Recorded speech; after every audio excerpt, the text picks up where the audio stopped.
د افغانستان کرنې وزارت وایي چې د هیواد په 34 ولایتونو کې د کرنیزو محصولاتو د مدیریت له 10,000 زیاتې پروژې پلي کړي دي چې په دې سره به له یوې خوا د کرنیزو محصولاتو د خرابېدو مخنیوی وشي او له بلې خوا به ورسره د بزګرانو په محصولاتو کې هم د پام وړ ډېروالی راشي.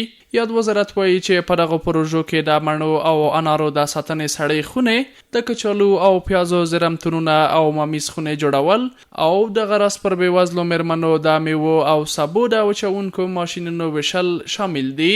تطبیق این طرح توسط باغداران، دهاقین و همکاری شوراهای انکشافی محل در 34 ولایت در سراسر کشور صورت گرفته است. د کرنې وزارت چارواکي زیاتوي چې د دغو پروژو په پلي کېدو له 6.5 میلیارد افغانیو زیات لګښت راغلی دی چې د دغو پروژو په مرسته د هیواد زرګونه ټنه کرنیز محصولات خوندي شوي دي.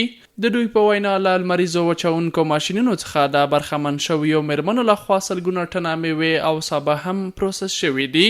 بلخوا بزګران هم د دغو پروژو په پلي کېدو خوښ دي او زیاتوي چې پخوا یې ډېری محصولات د دغه ډول سړو خونو د نشتون له کبله خرابېدل، خو له دې وروسته به یې په محصولاتو کې د پام وړ زیاتوالی راشي.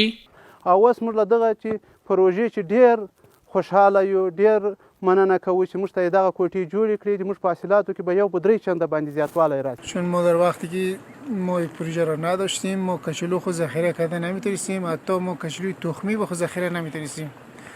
و حالی که شده ما هم کچالوی تخمی ذخیره کرده میتونیم، هم کچالویی که ما بکنیم و هم میتونیم ما ذخیره کنیم.